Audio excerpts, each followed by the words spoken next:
Ladies and gentlemen, please take your seats. The show is about to begin.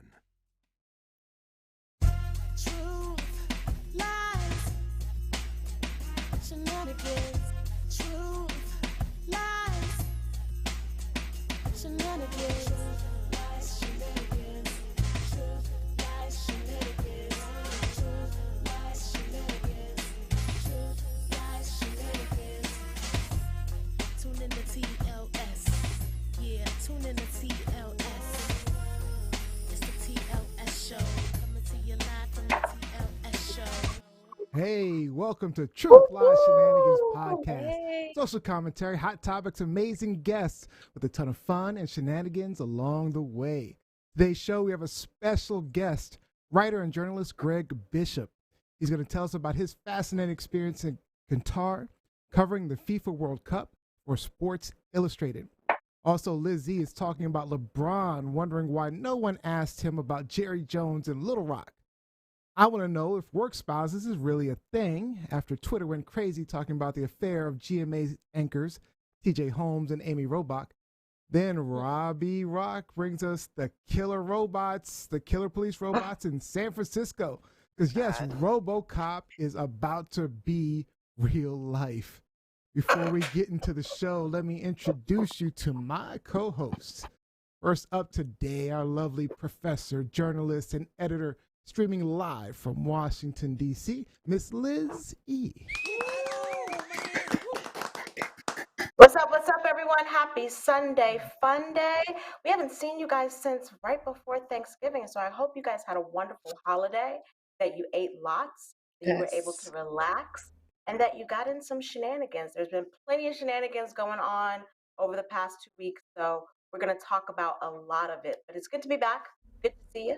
Hope you're all well. Yeah, it's good to be back. It is Thanksgiving. Thanksgiving was exciting. How was your Thanksgiving, Liz? filling.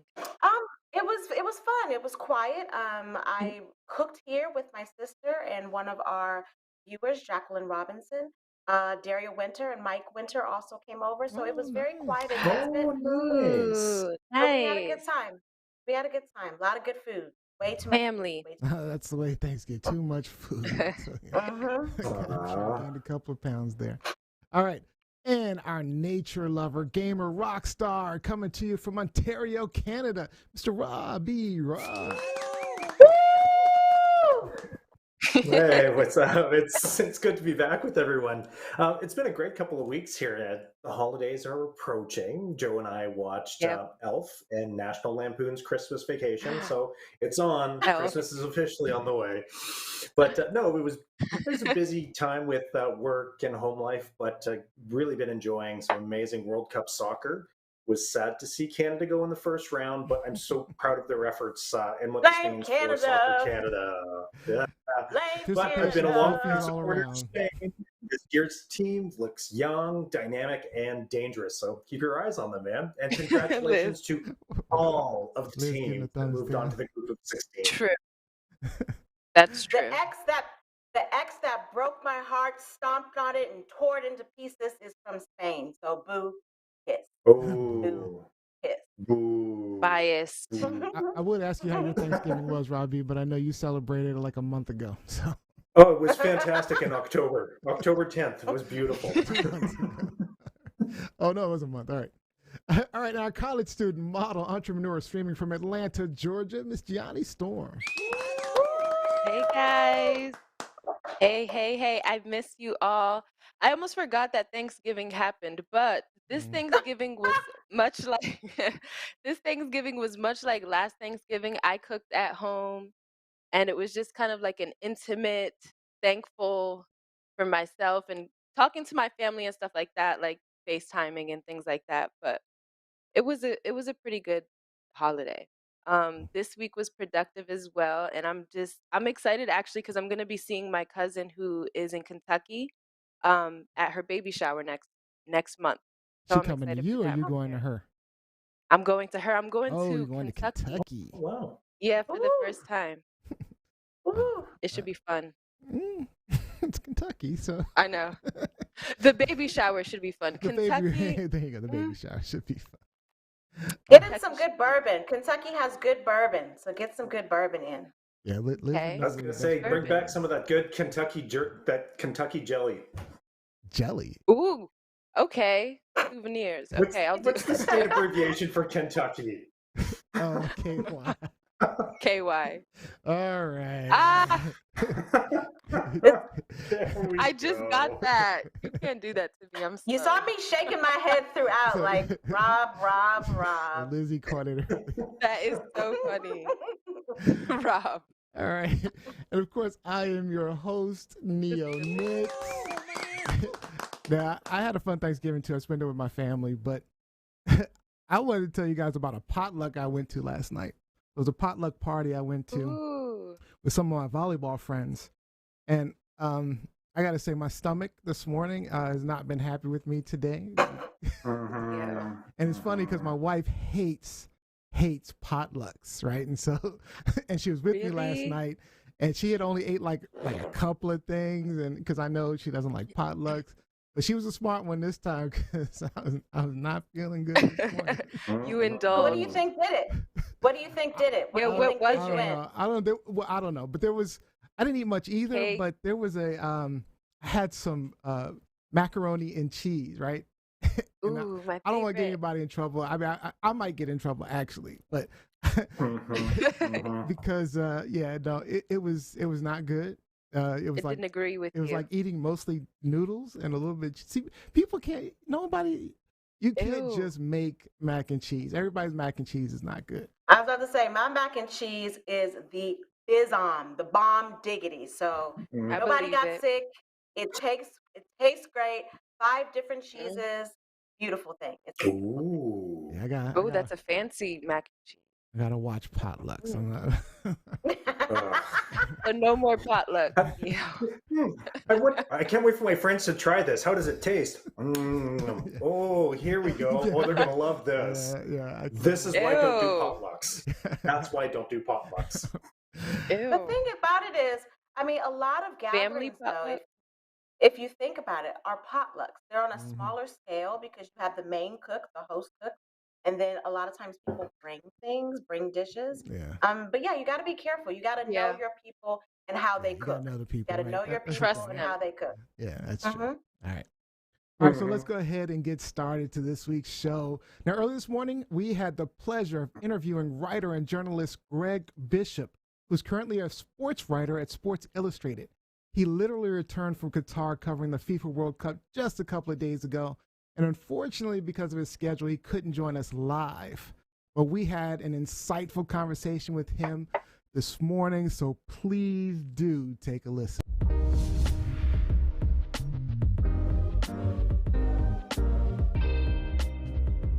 Greg, how are you? I'm doing well. Thank you for having me. Thank you, Appreciate Greg. you joining us. So, everyone, this is Greg Bishop. He's a senior writer at Sports Illustrated magazine, my old stomping ground. He primarily covers NFL, but he also does kind of a hodgepodge. He's written stories, cover pieces for a lot of sports.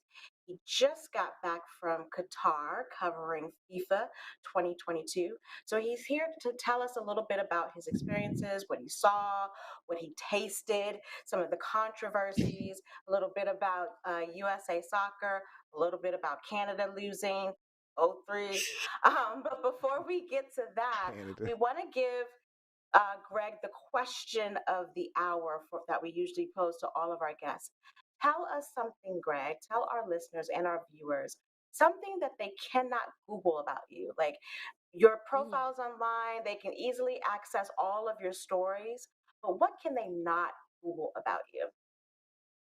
Well, it's funny. I've been thinking of a good answer here while we've been setting up, and everything that I thought of initially seemed like the answer you'd give in a job interview. Like I work too hard is my biggest weakness, or something like that. So I'll keep it real with you guys. My wife hates sports. She doesn't read a word that I write, and so one thing you can learn about me that you can't find on Google is I watch a ton of reality TV. You know, we're not watching the NBA finals at home. We are watching Wow. Real Housewives of Atlanta, Oh wow, and you're a things Real like Oh my Housewives guy. God. Uh-oh. yeah. No, That's no, so crazy. no. We're gonna keep it real on that one, and yeah, actually, it's a little embarrassing to say that out loud, but here we are. What else do you There's watch? What other Great. reality TV do you watch? What are we talking?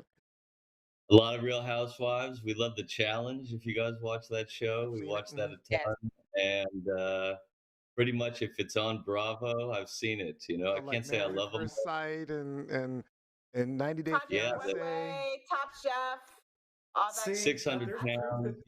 that Yeah, you're oh living yeah, proof of karma, 600 Greg. pounds?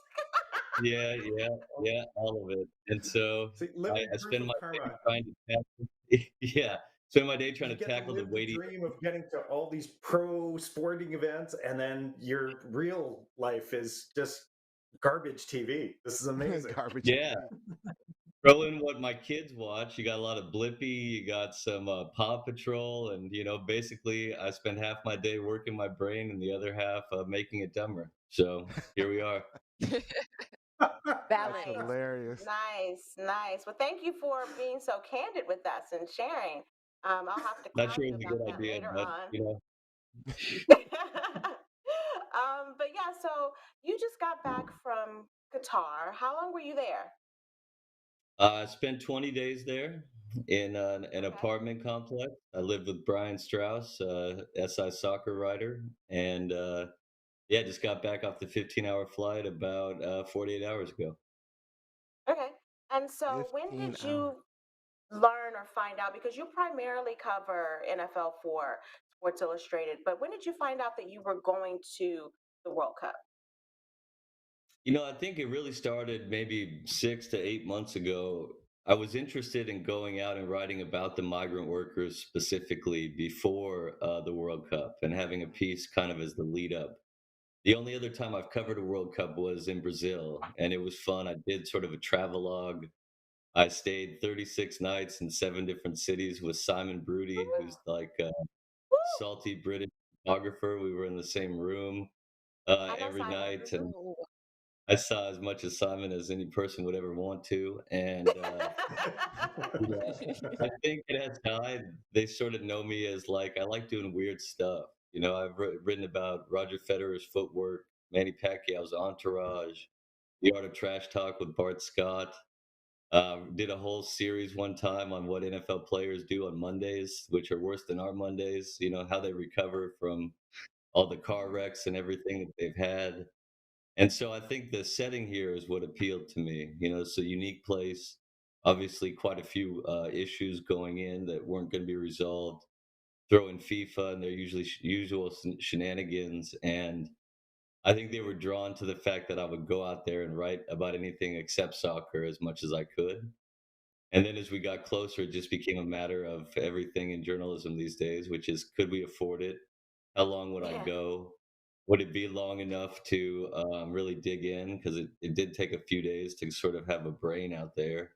And could I compliment Brian in a way that, two of us could cover what the Athletic did with 25 people or what the New York Times did with 15? And so between all of that stuff, it sort of landed. And then I'd say I found out for real I was going about 2 months ago. So, real quick Okay. question. Wow. So, you mentioned the migrant workers. So, can you explain exactly what you were going to cover with that? What your plan was? Yeah. So the way one of the really interesting things about Qatar is that 90% of the people that are there are not from there. The 10% of the people that are actually Qatari natives, they don't have to work at all. They're subsidized by the government in terms of housing, in terms of food, in terms of lifestyle. And essentially, people come from all over the world to work there. What was interesting when I got there, and this will inform the migrant workers' answer, is there's almost like caste systems within a caste system. And so most of my taxi drivers, and I took a ton of Ubers out there, were from southern India or Bangladesh or, somewhere like Pakistan. Most of the coffee shops that I went to were filled with Filipino workers who had come from the Philippines. And most of the people in the restaurants served us when we did occasionally get a real meal were from Europe. And the migrant workers are their own set. So they're mostly from Nepal, from Kenya, places like that. And this is a place that 10 years ago, it wasn't big at all. There was where the World Cup final will be held is a place called Lusail, and there must be 100 huge towers there.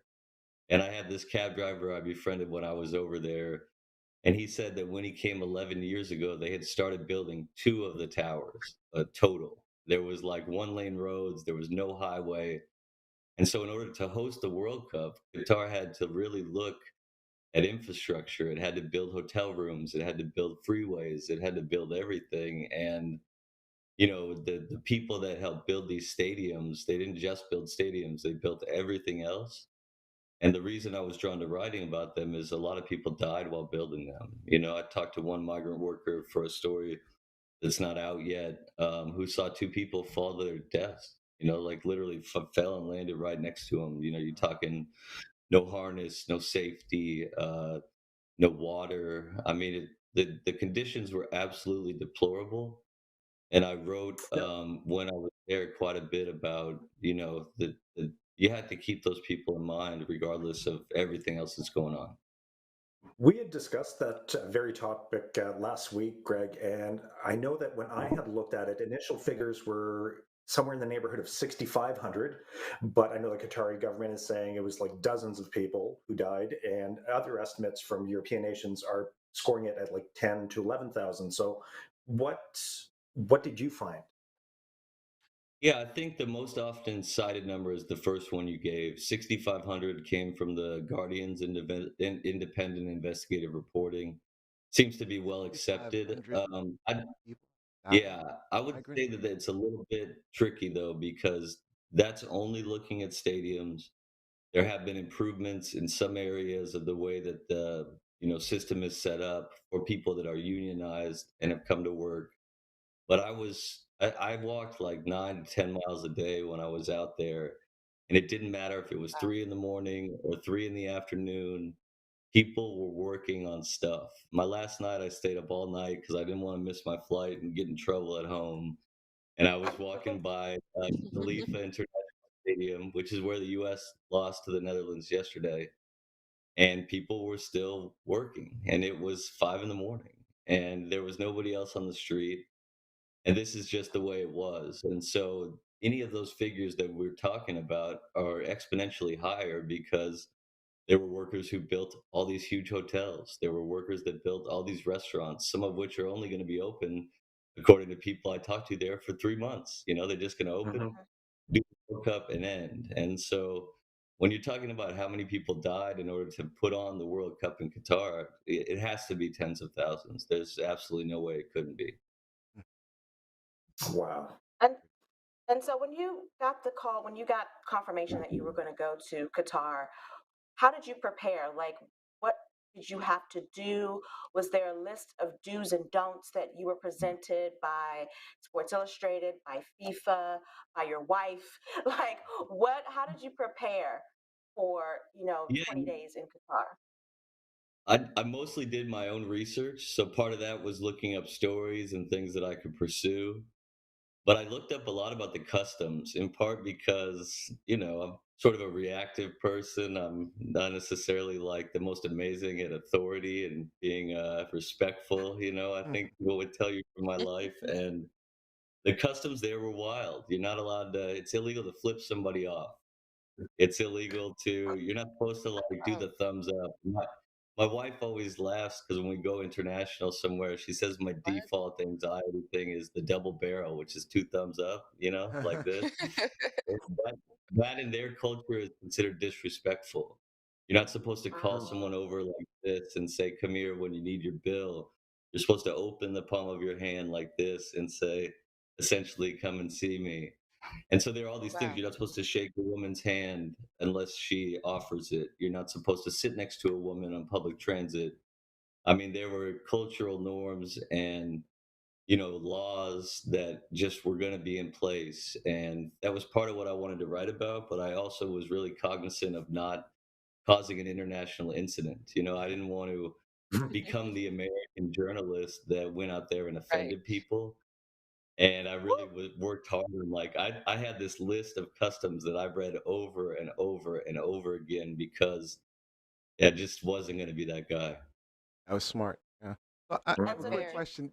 Do you feel like um have you been other places where there were different customs and unusual customs and things like that, or is this like the one place that you found that the customs were just different, completely different? Yeah, I've covered sports on 6 continents, in my career, so I feel like I've been a lot of places with different customs, but this was this was very unique. It was different, and I think part of it was the backdrop, as you saw the tournament get closer, the Qatari government didn't just, let things go. I mean, people were getting detained, whether it was members of the LGBTQ community or journalists that had gone there to report. A lot of weird stuff happened to me out there, and I'm not sure if it's all in my head, but there were times Wow. when I would be on my laptop and I'd see the cursor moving when I wasn't touching it. There were times when I Uh, logged on to Facebook and I had 10 accounts rather than the two that I actually have.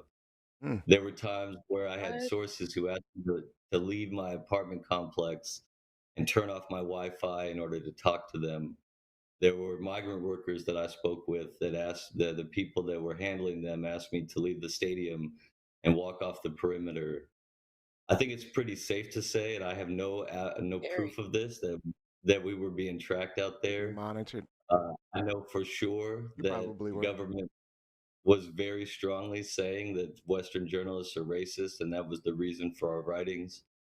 And it all just like felt very tense and uneasy most of the time I was there, Mhm. even when I was able to find things that were, not tense or uneasy and in some ways beautiful and poetic. So it was uh it was just a really like I felt like every day I was really making sure I didn't screw up, and there were 100,000 ways in which I could. So Wow. did you Okay. screw up? That's Did you screw up? Uh, Did you real get into question. any not trouble? that I know of. Not that I know of. I think that it's really tricky, right? Like I did a piece on Iran and the protests there, and I spoke to a wrestler who's like he's part of this group that's trying to ban the country from international competitions. And he used to be an athlete for the national team. And, there are stories like that where he spoke very honestly about people he knew who had been killed by the regime, about the current national team and how they're funded in part by it, and about the protests and the kids and women that are getting killed just for asking for some really basic rights. And I remember saying to him, like, isn't this story going to put you deeper into harm's way? And he says, yes. And then what do you do with that? He says, I have to talk. And if I don't put my name on this, people aren't going to believe me and it's not going to be as impactful as it would be otherwise. But I have to weigh in my own head, if something happened to this guy, could I live with myself? And maybe that sounds dramatic, but I feel like I had to weigh that every day. What am I going to do to the people that I'm writing about? And on the off chance that I get detained for ripping the Qatari government over Budweiser, or for writing as I did that Gianni Infantino deserves to drink Bud Zero for the rest of his life, then what am I doing to my own family?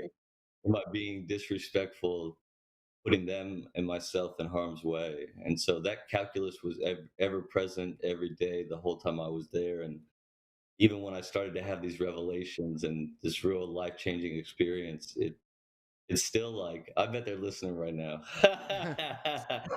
So when you interacted with other foreigners in Qatar, was this a common feeling for people, or did you see, like, when you saw people getting hassled or being detained, whether it was for public drunkenness, LGBTQ, for just looking at a flag the wrong way and going, "Hey, there's a rainbow there, but no, it belongs on it. It's a national flag."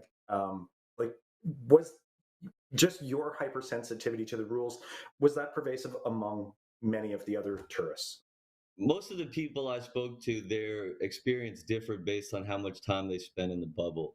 So most people that were covering the U.S. team, they were at the apartments, they go to training, and then they come back and they write their story. I felt almost bad for Brian Strauss that he wasn't able to get out and see the country.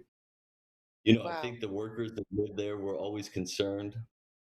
I had this cab driver that I mentioned, Pradeep, who became a close friend. and he followed some rules that were kind of interesting to me. Like he wouldn't eat with me no matter how many times I asked him. We spent 3 full days together for different stories. He dropped me at a restaurant and he wouldn't come in. There were times when I went to a restaurant by myself and they always seated me upstairs away from anyone else, which maybe was just me. I don't know. And Mm, I would say most people at least felt the unease, you know. But I think everyone I spoke to out there saw people that were Qatari nationals and the way that they treated workers. And I'm not saying we live in a perfect country, but it was jarring and gross, you know, the way that they spoke to them, the way that they treated them, the way that my it's very God. clear that there are many levels of class in Qatar, and you're always going to fit in whatever level you are in. And there were times I wanted to Wow. intervene, but I'm just too soft. So, No, Right. your Probably I in your mean, I would best imagine interest. presence there. it's a different type of reporting. Like, I worked at Sports Illustrated for a number of years as well. Have covered, myriad events in several states and several countries. And the only thing that I was really worried about was, okay, is this athlete going to be pissed about a question that I ask or something that I write, or am I going to make my deadline? I really didn't have to write under this type of pressure that the government is Yeah. watching me or that I might get arrested for doing something that is just so normal in my everyday life. So it's a different type of reporting that I honestly can't imagine being in that situation and still being able Mm, to be creative and get my story out on the deadline. So right. props to you for that because I think I would have been pissed. I would have been worried a lot of times. And then as a woman, it's just like, okay, well, what can I do Make and what it worse can't for I you. do? Mhm. Yeah, yeah. Mhm. I did like when you. I like that you considered the people that were there that you could have affected. Yes. As the workers and people, and that you considered that because you don't know what you leave behind. Sometimes you leave behind um, people, and then they have to suffer for whatever actions you had. So I'm glad that you really. I appreciate that you considered those people. Oh, thank you. You know, I think I've written a ton about mental health the last 5 years. I have a big story coming out on the Holinsky family in a couple weeks, and one of my baseline rules for writing about death and suicide or the Humboldt bus crash or all the things that I get assigned because they're like, hey, go to that tragedy and write about it. You know, the first rule that I have for that kind of reporting is do no harm. And so out there, like I didn't want to write just stories that were palatable. You know, I didn't want to just write things that were fun. And I did some cool stuff like camel racing I wrote about, or you know, I just spent a day at Wow. Thanksgiving when I was away from my family trying to find Thanksgiving football in Qatar, and I watched it, you know, in 20 different locations to try to find the sort of soul of Thanksgiving in a different sport. Right. And so those stories are great.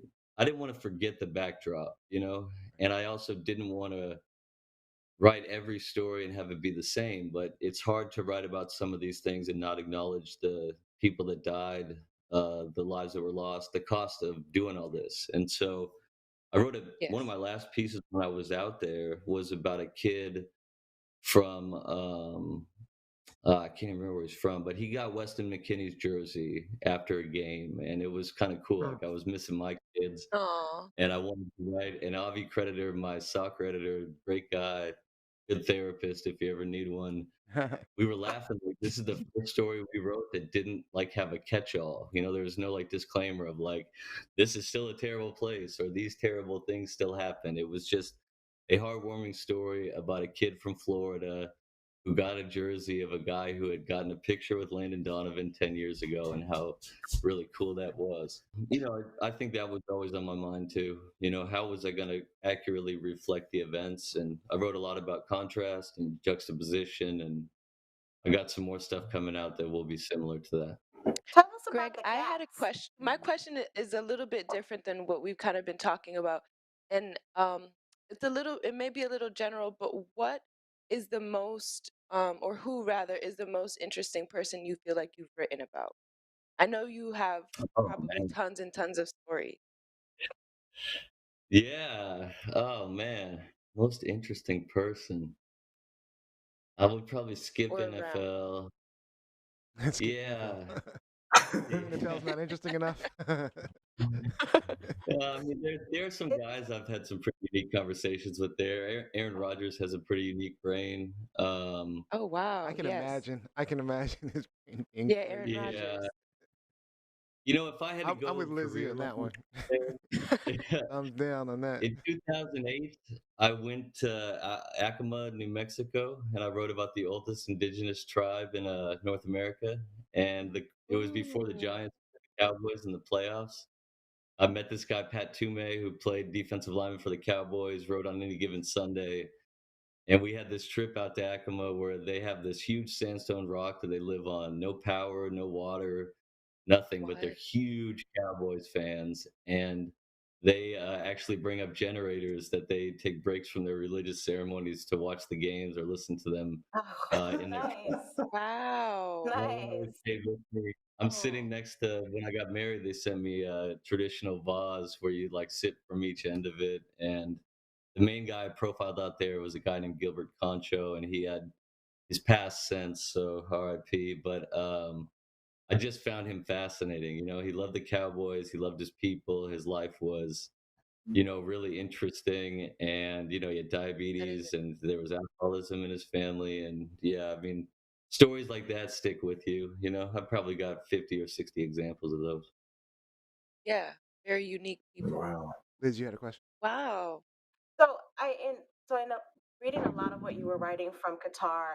Um, a prominent theme was all of the cats that you saw. Um, and I was Really? kind of weirded out by that because I have a black cat, and he's a very wily, bad character. So, but it sounded like there were some cats on a whole other level in Qatar. So tell us about They that roam the experience. street. Yeah, I don't mean to offend anyone on here, but I'm not a cat person necessarily. And these Either. cats were interesting. Like, you're talking like skeletal cats, it's as thin could be. And basically, What? like, I'd walk alone at night when I couldn't sleep. It was a very safe country for all the things we're talking about. Like, there's not a lot of crime. I actually went for a walk this morning here in Kirkland, Washington, and I felt less safe at 4 in the morning walking around than I did in Qatar in the middle of the. Mhm, But the problem mhm. was they See had that? these like dumpsters out all the time, and in each dumpster there's like 100 cats, and I saw them like fighting and like going Oh off, my and God. people would leave these little bowls of food and water out to feed them, which I thought was kind of cool. But basically, I am a scaredy cat myself. There's your dad joke for the day, and I would jump every time I would hear one. I would jump like a crazy person and try to run away. And basically, now I have an irrational fear of cats. I can't. I don't think I'll ever look at a cat the same way again. Oh my The god, stray that's cat. awesome. That's funny. All right. Any That is final, creepy any, though. unfortunately, we're out of time. So, are there any final thoughts, any final um, impressions that you had from your time in Qatar? Any last things that you'd like to say? Yeah, I guess I'd start with the people that I met. So this is the easiest way to answer this. Here's my morning routine. I could never fall asleep there. So I fell asleep between 5 and 6 usually. And then I drag my old self out of bed about 9 o'clock. Right away, Oh. I would just hit the block and take a walk around the street. And one thing is, I'm a pretty anxious person in general. I don't really like people, like deep down. I say that as kind of joke, but tried to I forced myself when I was there to interact with people I wouldn't interact with. So on my way out in the morning, I'd say what's up to the security guards who were Sudanese. I'd fist bump them on my journey out. We'd talk about the games on the way. Then I'd like turn the corner of the compound, turn another corner, and then walk down the street with all the stores. There was a barber there who always wore a Yankees hat, and he would yell "Judge" every morning, "Judge, Judge." And some days Aaron when we Judge. started getting cooler, he'd pull me into the barber shop and he'd trim my beard up. And then I'd go to my coffee Oh. shop, and everybody there was Filipino, and I'd show them pictures of myself and Manny Pacquiao, which meant they gave me free cake for breakfast. Oh, And nice. every morning we sit and talk about our lives. The baker at this coffee shop was from Morocco. They obviously had an amazing tournament, and he'd come in and talk about that. In fact, the day before I left, they had a little party for me at the coffee shop. They had a cake, it had candles, Aw. and it was Oh, amazing. And then I would go back to the apartment. I'd talk soccer with Brian Strauss, and then I would go to games at night. And I guess what I'm trying to wow. say is what I learned in Qatar that I didn't expect to is that there are kind people everywhere in the world, and that I need to push myself more to report on things that I set up ahead of time to allow for serendipity, to allow for connection, humanity, empathy, and understanding. I met a cab driver there. I've mentioned him a couple of times, named Pradeep, and he took me to the airport on Friday, and we had this really kind of cool moment. I gave him a handwritten letter with a big tip in it. And I just said, thank you, man. Like, you really had an impact on my life, and you'll never understand just how deep it was. And he sent me a letter yesterday. I was showing my kid all the pictures from my trip. And Pradeep sent me this letter and said, like, he never met someone like me before. And, like, to me, um, I guess what I learned is people are not necessarily their governments, that there are places that are bad that have really great people in it. And Yes.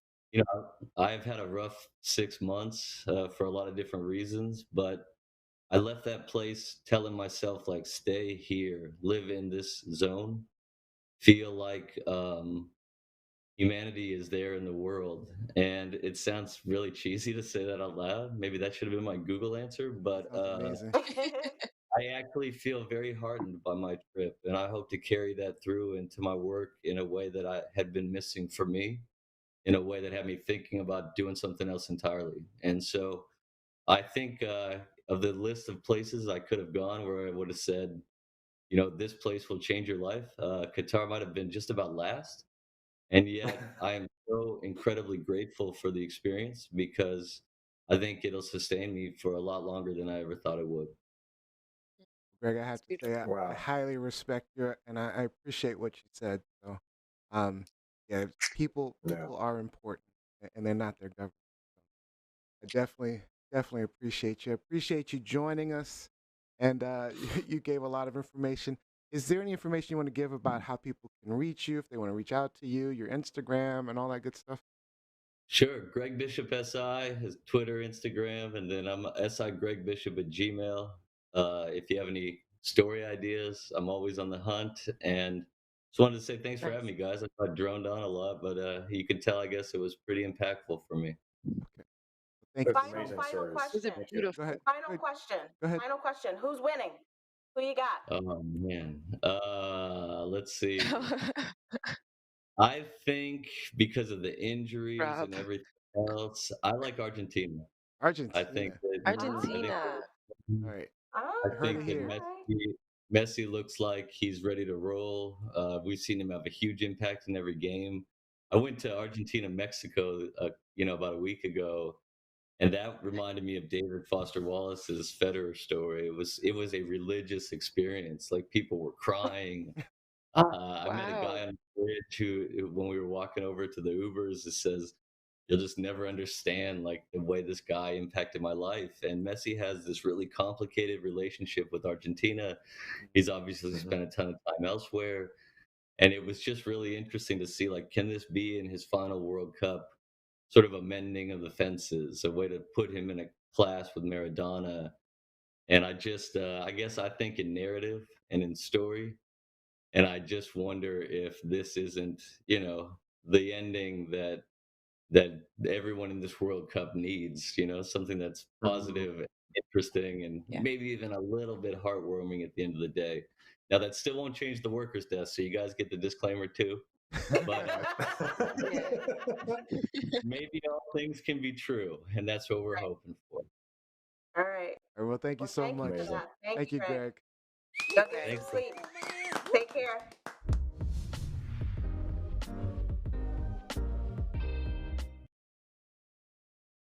Wow.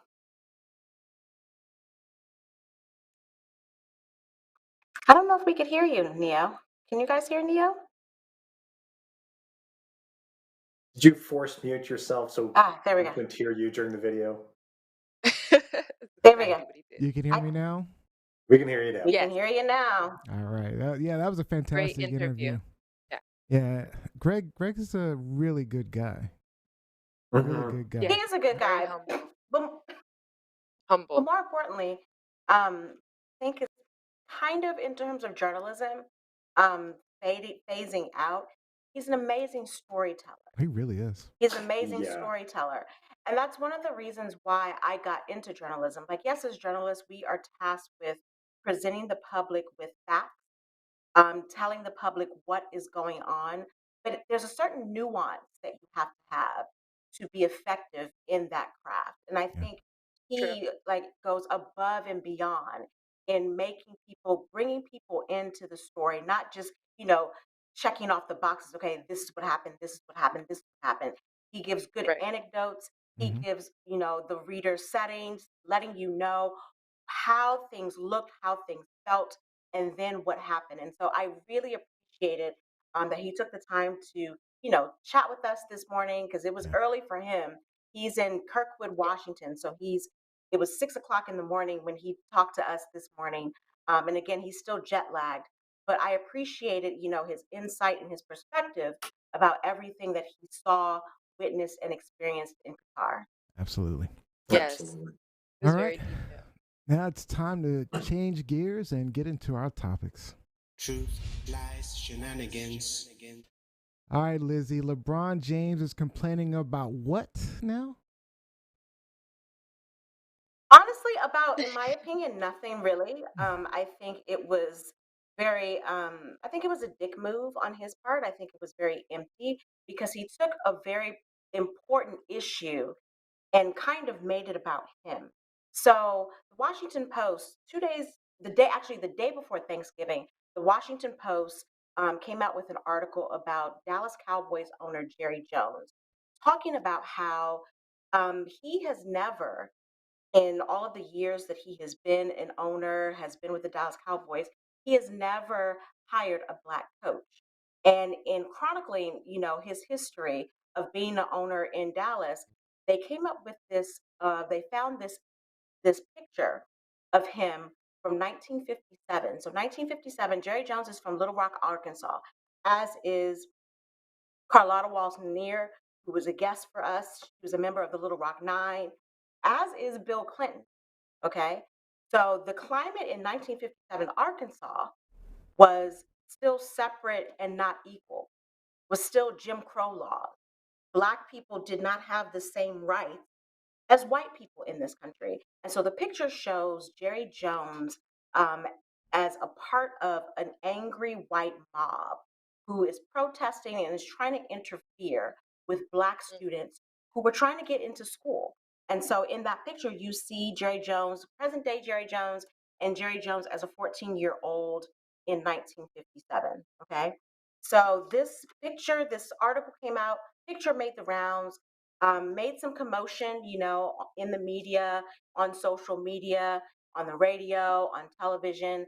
And so in his next press conference, not even his next press conference, I'm sorry, a week and a half later, in a press conference after a game, LeBron James decides to bring this up, but not to make a comment about it, but to say to the media, I'm surprised you guys didn't ask me about this.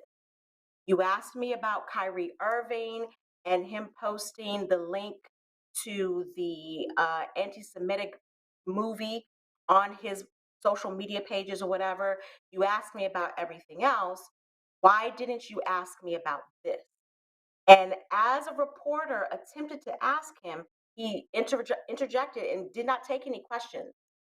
And he still hasn't spoken about this. And LeBron has never been shy to speak about anything. So my question to you guys is, one, what do you think? Because his overarching theme was the media has not covered this topic enough about Jerry Jones. There's two Mhm. things going on here. Okay. Jerry Jones, LeBron. but also LeBron's response to it. So I'm asking you guys what your opinions are on either of those topics or both. All right, Rob. You know what? I can appreciate where LeBron is coming from. And if this is something that just didn't sit well with him and was just stewing for a week and a half, I have to commend him for his approach, for telling, he didn't necessarily call out Jerry Jones. He basically said that the story was buried and that he was disappointed in the media that they had buried it and that they didn't pursue it with the same energy as they did when they were asking about stuff like Kyrie Irving. Um, I'm with you, Liz, in that he hijacked a post-game press conference. This wasn't really his platform, his soapbox, so he did take that. But at the end of the day, he is an influential person. He is well spoken, and I guess if this was in his crop, then yeah, say something. I actually, Rob, I'm with you on this one because I think that he needs to use his platform, even whenever it is, to make whatever statements he feels is necessary on social issues like this. Because we've talked about people like Michael Jordan never did that. But with that being said, I get his point. His point is that, hey, you're going to come at me about, a black man, Kyrie Irving, and his issues with racism and stuff and sports and how it affects sports and all this other stuff. And then you're not going to come at me about Jerry Jones. There does seem to be some inequity there. And I think he was pointing out that inequity, which I'm cool with. I mean, I'm cool with him if he feels that way, going ahead and say, I agree. It was he was being it was as you say, a dick move, but sometimes that's all right, and sometimes it's necessary. But LeBron should have do that. followed up. He should have Right? followed up. If that's the case, if he wanted to share something on his platform, he should have followed up, like Lizzie said, an answered question. If that's Boom. if that's something he wanted to Boom. actually do.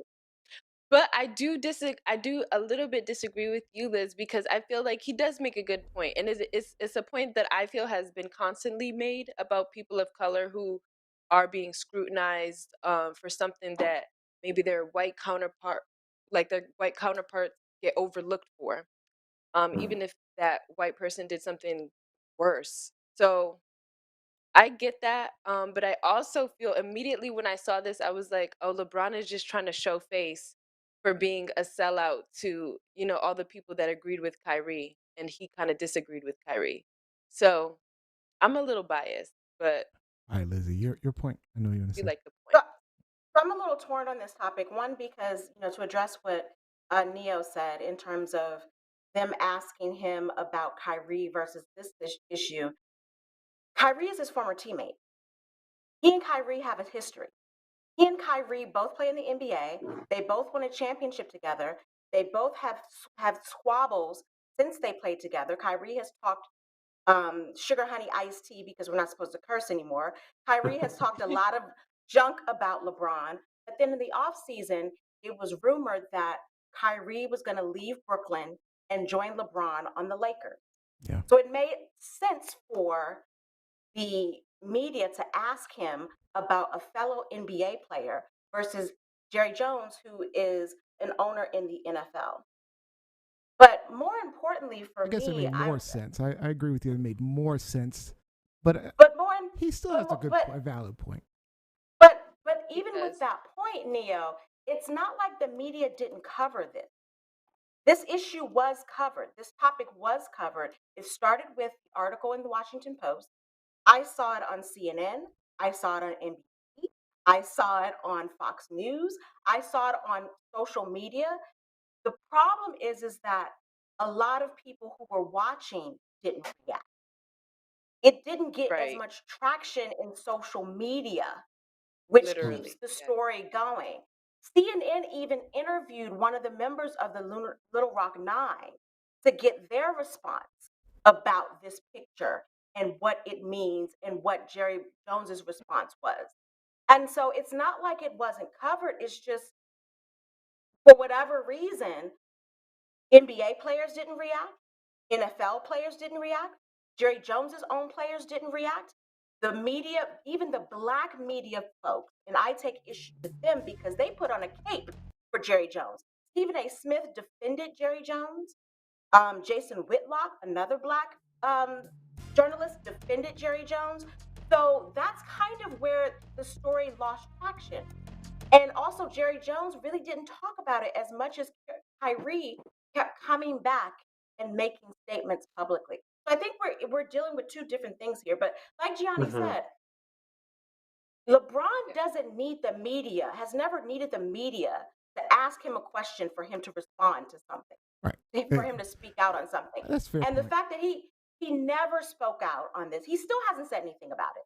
And Yeah, the issue that's wasn't strange just to the me. picture.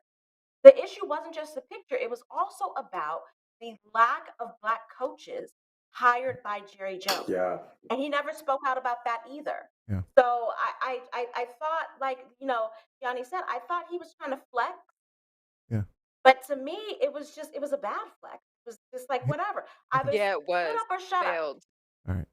It Right at failed You know? miserably. Right at time on this one. I just want to point out that Jerry Jones claimed that this image of him in this crowd of racists was more of a curiosity for him. He was just curious Whatever. about the situation. He literally looks curious. I don't know about But that. let me I don't know, man. He's in the third row. You're in the third row. You're a Right. participant. He's with You're his not a That's friends. viewer. true. It gives you a sense You're of the type literally- of friends that he has. Gives you type the of sense- friends that he had, and if you were, if you were progressive, if you weren't racist, if you didn't share the same beliefs, why would you be curious enough to go? Mhm. Bill Clinton True. was. Or why was- wouldn't you be on was- the other side? Exactly. Bill Mhm. Clinton, also from Little Rock, was 9 years old at this time, and Bill Clinton has been pro Little Rock 9 ever since this happened, and he knew better. Yeah. And people were giving Yeah. Jerry Jones the excuse that he was 14 years old when this happened, so you got to Mhm. show him some grace. You know who else was 14 years old? Carlotta Walls. Carlotta. Who? She was Yes. 14 years old that day. She was. So no excuses. Aw. No excuses. She No was. All right. So comments Brave. online, real quick. We have Latoya Blakely. I think that the media hasn't covered it enough. When Ime Udoka cheated on his wife, that's all we heard about. But Brett Favre basically stole welfare money, and Jerry Jones pops up in a photo of a baby Klansman trying to keep Black people out of school, and we get crickets from the media. Another point about Brett Favre, people are late on Brett Favre. That story is a year and a half, almost 2 years old, and it's been covered the entire time. Like the That's media insane. did not cover Brett Favre. Just to put I don't that know out if there. I don't know if the media covered it to the same degree. But also, Brett Favre It's hasn't like played an NFL game in 12 Kyrie years. Irving, and then He's not an NFL player any longer. Okay, The okay, NFL cannot okay, do okay. anything to Brett Favre right now. Okay. And then Latoya Blakely said, targets Neo. Jacqueline Robinson, LeBron's larger point got lost. Media's focus on certain scandals. There is Yeah. little energy about the welfare king, Brett Favre in Mississippi. We are the only group of people who, where we are all responsible for the foolery of one or two people. I'll agree with that. But we're also the only group of people who make excuses for the other side. Oh, for the other side. We Okay, make I was gonna say. for the other side. Notorious. For the Challenge other you. side. Okay. Because Yeah. like I said, I a would lot say of that. Black folks have been making excuses for Jerry Jones because it's the Dallas Cowboys. All right. So, is this truth, lies, or shenanigans? Lies, shenanigans. You know what? I don't even know where my Shenanigans around. Shenanigans. Shenanigans. Bringing my old stuff back. Shenanigans. Definitely shenanigans. Yeah. Shenanigans and a little bit of bull. Yeah. All right. So we've got to move on to our next topic, and that's going to be me. We're going to make this a quick fire because we are completely out of time. So let's get started.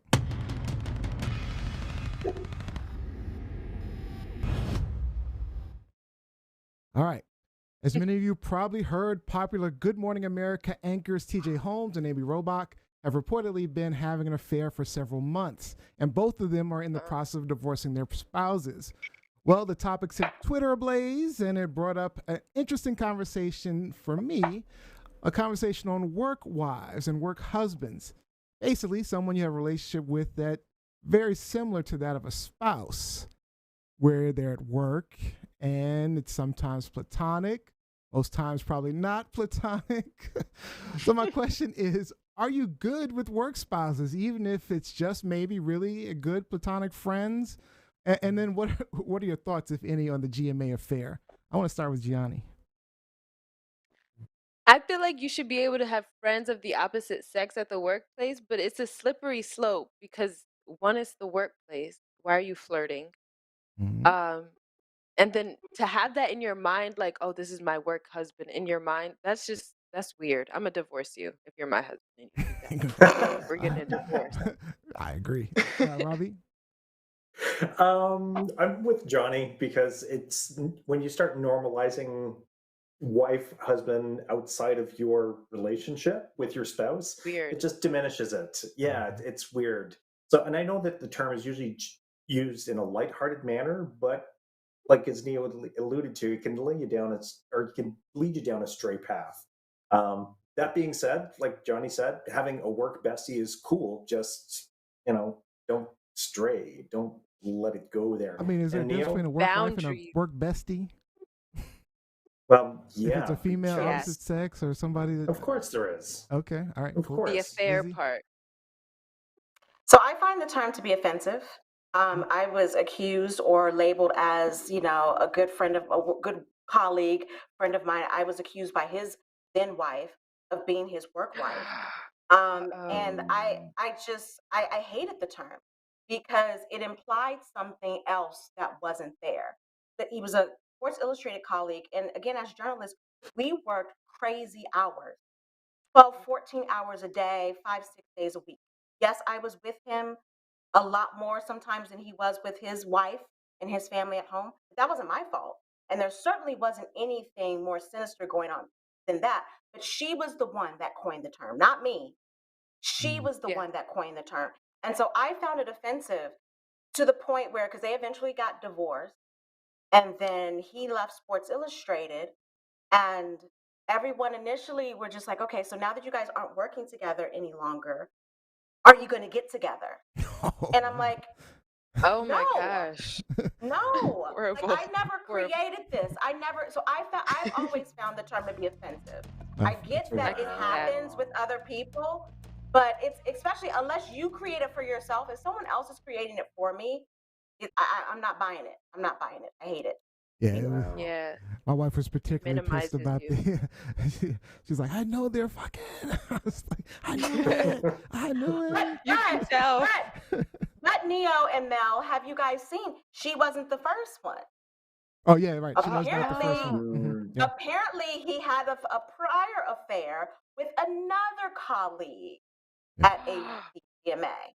Yeah. This dude is just What? garbage. Yeah, TJ Holmes. This yeah. dude is garbage. Yeah, he's He's not garbage. He Oh. reminds me of Tiger Woods.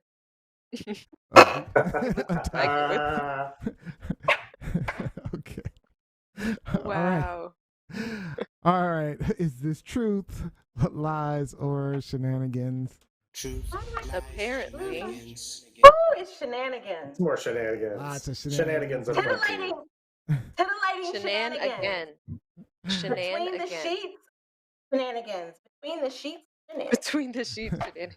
Jacqueline Robinson online says, I was jokingly accused of being being my former boss's work wife by colleagues. I remember that. I remember Someone that. I dated Crazy. thought it was real. It's crazy. I remember All right. that. Horrible. Robbie, this is our last topic. All right. All right. So, All right. robots in San Francisco can be used to kill people now. So, what's the deal? Yeah. So San Francisco's ruling board of supervisors has voted to authorize the city's police use of robots that can kill. So to be clear, we're talking about remote-controlled robots with an arm, not automated killing machines with guns. An SFPD official clarified that the robots could potentially be equipped with explosive charges to breach fortified structures to contain violence, armed or dangerous subjects. They also said that the robots can be used to incapacitate or disorient violent, armed, or dangerous suspects who pose a risk to loss of life. So these robots can only be deployed in the field after the approval of several high-ranking officials. Now, the move is being criticized by other city officials and digital rights watchdogs across the internet. And one of the real concerns is that poorer neighborhoods and demographics have been policed in a much more harsher manner historically, and that this further militarizes the police. So, want to go around the horn and get your thoughts, my friends? Liz? I am against us giving police departments more military capability to Yes. destroy us and take out citizens. They can't even, deal with a no-knock warrant correctly. Okay. Right. And Thank so, you. can you imagine what they're going to do with these RoboCops? Absolutely not. Absolutely not. Yeah, and I just want to tell the audience that this was actually going to be my topic until Robbie beat me to it, because I'm like the first thing I thought. I know the first thing I thought was RoboCop. I'm like, are you kidding? This is they're Yes. really going to use robots to allow them to kill people? RoboCop. I mean, that's like, we have trouble with humans already killing people, and then humans controlling robots to kill people. No, I'm not cool with that. Absolutely not. And then another thing too, I think people who get afraid that like the whole RoboCop, iRobot, Terminator thing, I understand that, but I feel like too we're forgetting that technology can get hacked. So what if like the enemy is going to hack That's a that good point. actual robot, Mm. a different country? Like that's something I've always thought about too. So all jokes aside, it is silly to think about, but this is the modern world, so it's dangerous. It's very dangerous, and the fact that it's happening, it's already it's legal, it's happening. What do you think, Robbie? Just try not to be. Yeah, I mean, it's definitely a slippery slope, but I can also see the real world applications. In 2016, Texas used the Remotech Androx Mark V A1 robot because they had a sniper situation who was targeting police officers, killed 2, wounded 3, and then they deployed the robot with a C4 charge to take out the sniper. So there was. What? It was a military situation. You had a trained sniper on the other side, so I don't know if it should have been dealt with by the police or if it should have been escalated to another agency at that point. But I'm totally Yeah. against Well, this. how about we try it in Canada first? How about we try it in Canada thank you. first? Yes, thank you. we don't You're have all the there. guns. We don't have all the guns where we need robots as a deterrent. But you're all for it. Like, we don't want it. We Yeah. already have enough violence here. Yeah. Push it to Canada I'm, first. Enough I'm, violence. I'm for gun control before arming You be- robots. I'm for responsible gun control before arming You be the robots. guinea pig. Yeah. You be the guinea pig. Hell no. Thank you, And see Liz. how that works. Thank you. All right. All right. We don't have the same problems up here. All right. Latoya Blakely says, this is crazy as hell. Even though Yeah. there's a human controlling it, there's always the possibility that it malfunctions and shoots someone that's not the intended target. There's enough margin of error. With humans alone, why add another layer of craziness? Jacqueline Robinson, real life RoboCops, what could possibly go wrong? All right. Is this truth, lies, or shenanigans? Lies, shenanigans. Lord. This is the We truth. got, I got shenanigans Sorry. all day. No, It's a To me, this is shenanigan the week. truth. they better get rid of They better get rid of those robots. No, This is the killing future, people. people. The future. You go in the future. The distant future. Hell, The distant future. hell. And of course, it's going to start, the testing is going to start in poor neighborhoods Oh, good point. and Thank you. Already in work San its way, Francisco. and maybe work its way up. Yep. Maybe work its way up. Yep. Not even San We're gonna- Francisco. They're going to go to Oakland first. They're Mhm, going to yep. go to Oakland Yes, first. Let's that be part. real. That's Yeah, true, They're that's gonna Liz. first gonna be Oakland Yes. tested. Yep. Yeah. All right, let's get into our game show. We had some good topics today.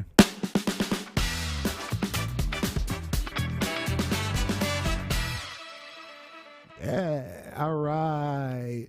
Today's game I know y'all is look. They cheating already, folks. They cheating already. today's game is Shenanigans Trivia FIFA World Cup Edition. This quiz is provided by usefultrivia.com. The way to work, we'll go around the horn, answer the question right, you get a point. Answer it wrong, you get nothing. First with the most points in the rounds, I guess we'll go with 2 rounds, wins the final word for the show. And we are starting with Johnny Storm. All right, first question. Where was the first World Cup held? Would it be Italy, Brazil, Uruguay, or West Germany? I didn't look it up, Liz, and you probably be able to tell by my answer. Italy. Italy. That is She It's a didn't look reasonable it up. answer. incorrect. She didn't look it up. Is it correct? Uruguay. That is No. incorrect. Uruguay. It's Uruguay. The correct answer is Uruguay. That is correct. Uruguay. I like how Liz said. The inaugural FIFA World Cup took place in Uruguay from the 13th to 30th of July 1930. In the final, hosts and pre-tournament favorites Uruguay defeated Argentina 4-2 in a crowd of 68,000 people. All right.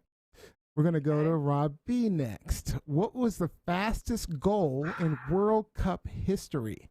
6.2 seconds, 10.8, 18.3 seconds, or 14.7 seconds? This doesn't jive with the factoid I heard over the course of the week. So I'm going to go with 18.3 seconds. That's what I would have. 18.3. That is incorrect. Oh, wow. Incorrect. 14. Let's see what the right answer is. Not 14. It's 10.8 seconds.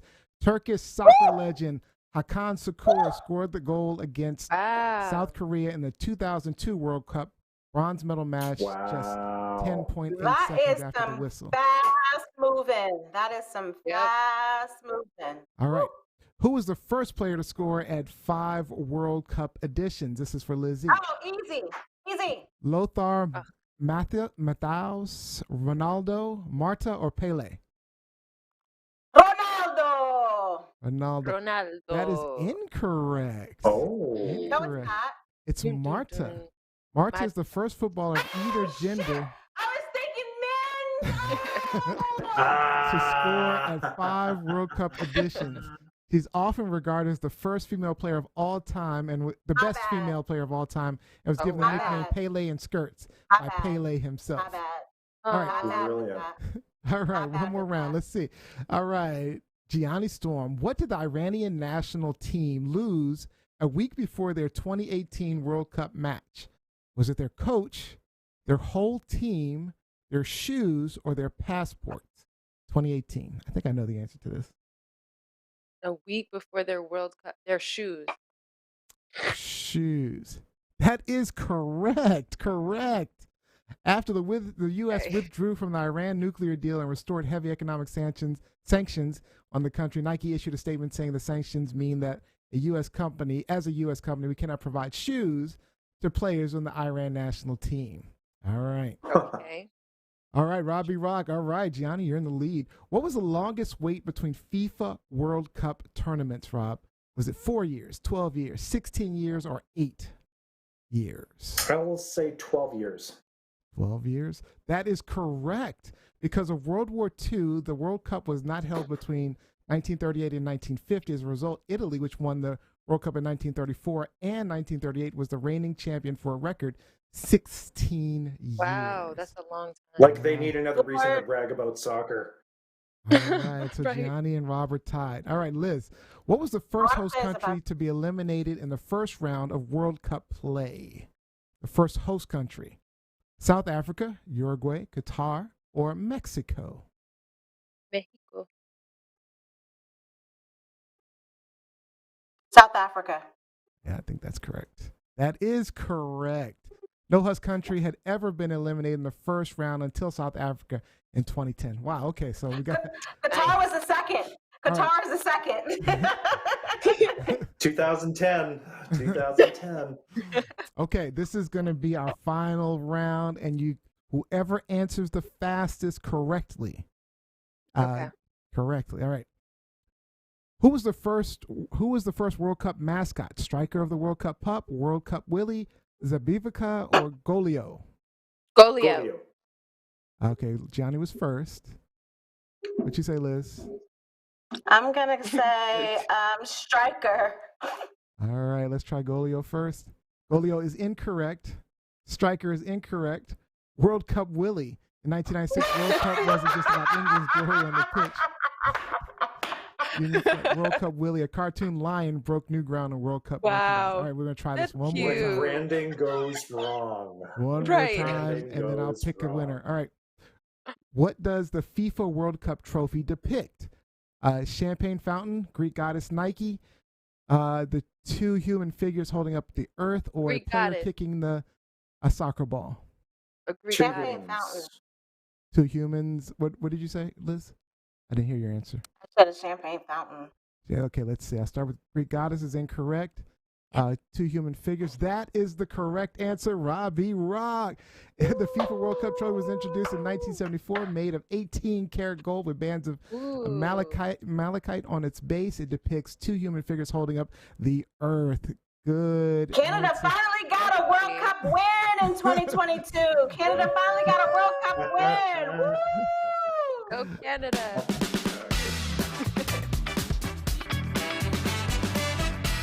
You've been killing it lately in the game show.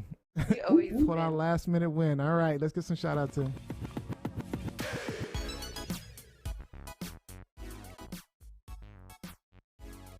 All right, let's start with Lizzie this time. Shout out to my alma mater, the University of Colorado. They just landed Deion Sanders as head coach of their football team cool. for the 2023 season.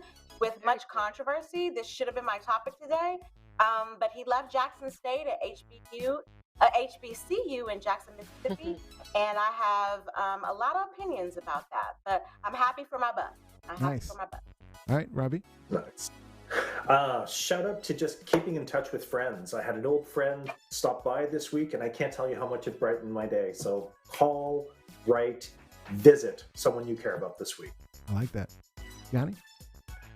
I like that too. Shout out to my friends. I've been talking a lot with my friends and family this past week, just constantly. I need a break actually, but it's just nice to connect and get to know and re-know people that you've known for a long time. So. All right, cool.